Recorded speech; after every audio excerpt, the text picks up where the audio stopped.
శ్రీమాత్రే నమః. ప్రేక్షకులకి ఆ లలితాంబిక అమ్మవారి యొక్క అనుగ్రహం పరిపూర్ణంగా కలగాలని మనస్ఫూర్తిగా కోరుకుంటూ మనం ఈరోజు చెప్పుకోబోయేటువంటి టాపిక్ ఏమిటి అని చెప్పి చూసుకున్నట్లయితే మనము ఫిబ్రవరి మాసంలో ఏ లగ్నము వారికి, లగ్నం తెలియని వారు రాశి నుంచి చూసుకోండి, వారికి ఏ విషయాల్లో చాలా బాగుంది, ఏ విషయాల పట్ల కాస్త జాగ్రత్త వహించాలి, మరియు ఏ దేవత ఆరాధన చేసుకుంటే మంచిది అనేటువంటి విషయాలు చెప్తుంది నేనైనప్పటికీ కూడా చెప్పిస్తుంది సాక్షాత్ లలిత అమ్మవారిగా భావిస్తూ అసలు ఈ గ్రహస్థితి ఎలా ఉంది ఈ నెల.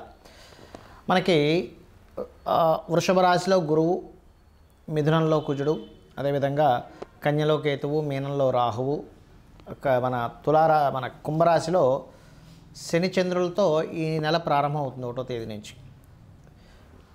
మకర రాశిలో రవి బుధుల యొక్క సంచారం జరుగుతుంది. శుక్రుడు కూడా మనకి మీన రాశిలో ఉన్నాడు. అయితే ఈ యొక్క గ్రహస్థితి ఏదైతే ఉంటుందో, అంటే మకరం నుంచి కుంభం నుంచి మీనంలోకి ఈ ప్రయాణాలు అనేవి షష్టగ్రహ కూటమి కోసం వెళ్తుంటాయి ఈ గ్రహాలన్నీ కూడా.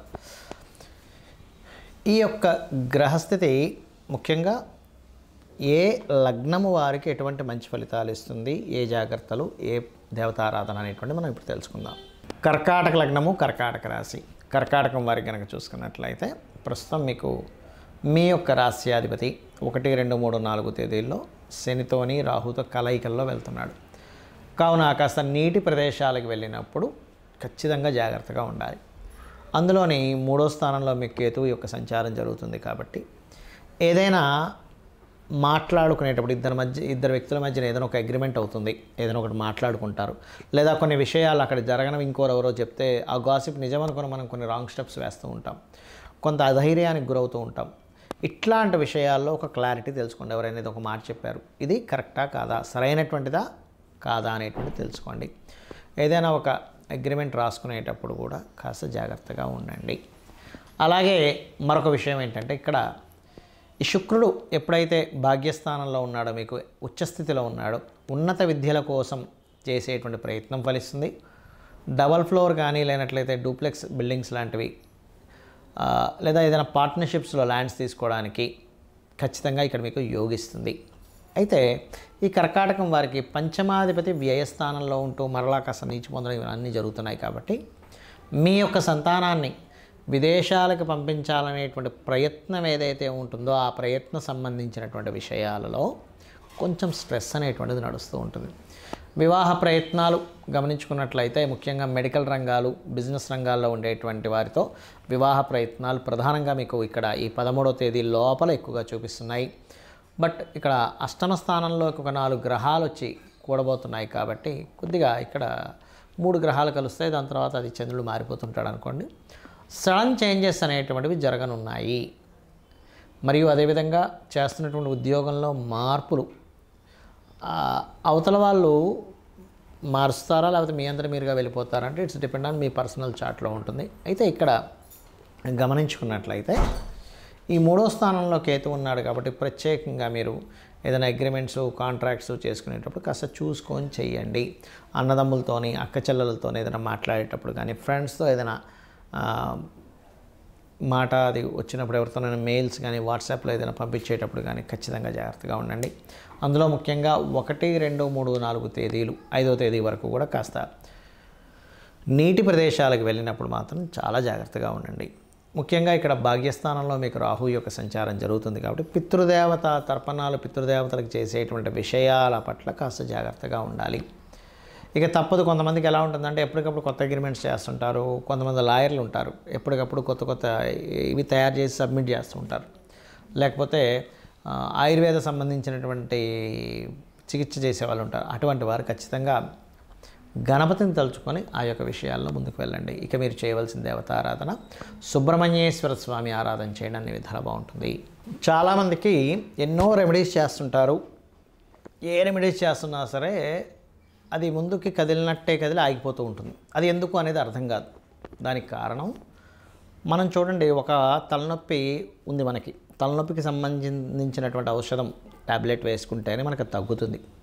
కడుపు నొప్పికి ఒకటి, తలనొప్పికి ఒకటి, లేనట్లయితే అజీర్ణ వ్యాధి అయితే ఒకటి, జ్వరానికి అయితే ఒకటి, ఇంకో దానికి మనకి వైటమిన్స్ సంబంధించినవి ఎలా అయితే వేరువేరుగా ఉంటాయో, మొట్టమొదటిగా మనకున్న సమస్యని తీర్చడానికి ఏ గ్రహానికి చేసుకోవాలి, ఏ దేవతారాధన చేసుకోవాలని ముఖ్యంగా తెలుసుకోవాలి. మీరు ఇక్కడ పూజ చేసుకోవాలనగానే ఏదో లక్షలు వేలు ఖర్చు పెట్టేసి పెద్దగా చేస్తేనే భగవంతుడు అనుగ్రహిస్తాడు అనుకోవడం పూర్తిగా తప్పు. గుర్తుపెట్టుకోవాలి. మీరు ఇంట్లో చిన్నగా ఒక చిన్న గణపతి బొమ్మ పెట్టుకున్న, అమ్మవారిది ఏదైనా చిన్నది మీరు ఒక పటం పెట్టుకొని కూడా మీరు గనక భక్తి శ్రద్ధలతో ఎటువంటి ఫలాపేక్ష రహితంగా, అంటే ఎటువంటి ఫలము ఆశించకుండా గనక భగవంతుడికి మీరు గనక చేయగలిగితే దానికి మించినటువంటిది మరొకటి లేదు. గుర్తుపెట్టుకోండి. అయితే ఇక్కడ ఒక్కొక్కరికి ఒక్కో సమస్య ఉంటుంది. మీకు సింపుల్గా మీ యొక్క జాతక చక్రంలో మీ గ్రహస్థితి మీకు చూసుకోవడం తెలియదు కాబట్టి కొంతమందికి తెలిసి ఉంటుంది, ఆస్ట్రాలజీ పరిచయం ఉన్నవారు, కొంతమందికి తెలియదు. తెలిసిన వారు అదృష్టవంతులు, ఎందుకంటే వారు చూసుకొని చక్కగా వారు ఆ చిన్న చిన్న రెమెడీస్తో బయటపడగలుగుతుంటారు. తెలియని వాళ్ళకి ఏమిటి అంటే, మీ జన్మజాతకంలో ఉదాహరణకి శని పాడయ్యాడు, లేదా ఉద్యోగ సంబంధించిన విషయంలో ఎక్కువ ఇబ్బంది పడుతున్నారు అనుకోండి, చక్కగా ఏం లేదు, లలిత అమ్మవారి పటం పెట్టుకొని ఓం శ్రీమాత శ్రీ మహారాజ్ని శ్రీమత్ సింహాసనేశ్వరి నమః అనుకుంటూ కుంకుమతో ఇలాగ వేయడం, పూజ చేయండి. ఒకసారి అనుకోవడం ఓం శ్రీమాత శ్రీ మహారాజ్ని శ్రీమత్ సింహాసనేశ్వరి నమః అనుకోండి, కుంకుమ వేయండి, లేదా ఒక పుష్పం వేయండి, సరిపోతుంది. ఉన్న ఉద్యోగంలో ఇంకా ఇంప్రూవ్మెంట్స్ రావాలి, ఓం మాణిక్య మకుటాకార జానుద్వయ విరాజితాయ నమః చేసుకోండి, సరిపోతుంది. లేదండి అనారోగ్య సమస్యలతో ఎక్కువగా బాధపడుతున్నాము అనుకునేటువంటి వారు ముఖ్యంగా సూర్య భగవానుని చూస్తూ ఓం సర్వవ్యాధి పరసమని సర్వమృత్యు నివారిణి అగ్రగణ్య అచింత్య రూప కలికల్మషనాశినే నమః చేసుకోండి, సరిపోతుంది.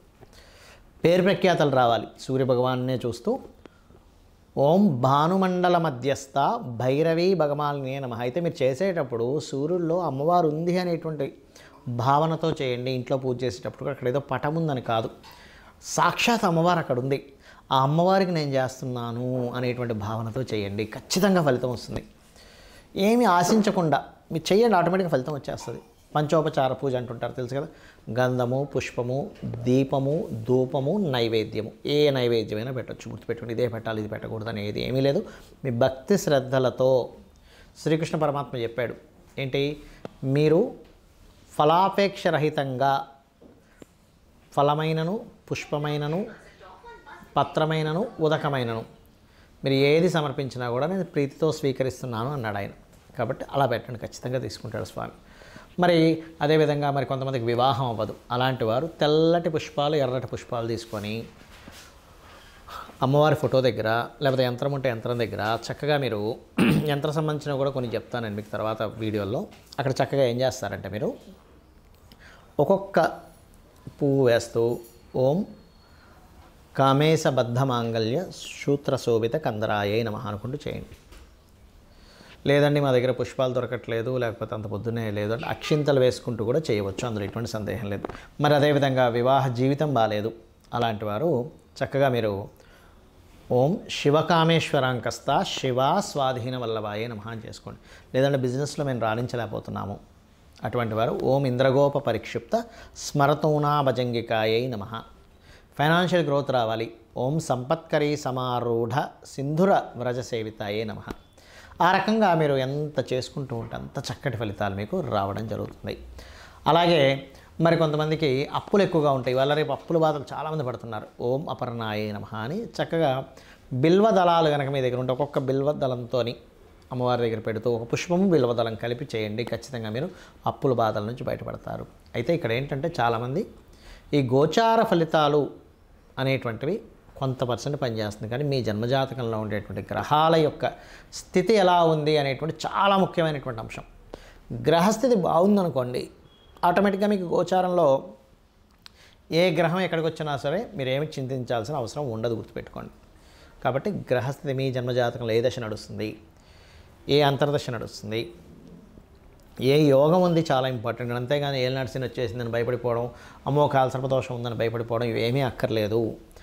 ఇంకా అన్నిటికంటే ముఖ్యంగా చెప్తాను, మీకు ఏ గ్రహస్థితి ఉన్నా ఎలా ఉన్నా అమ్మవారిని నమ్ముకొని అమ్మ నువ్వు ఉన్నావు నాకు చాలా ధైర్యం, నా పని నేను ధర్మంగా చేసుకుంటూ వెళ్తూ ఉన్నాను అనుకునేటువంటి వారికి అమ్మవారి రక్ష 100% ఉంటుంది, ఏమీ భయపడాల్సిన పని లేదు. శ్రీమాత్రే నమః.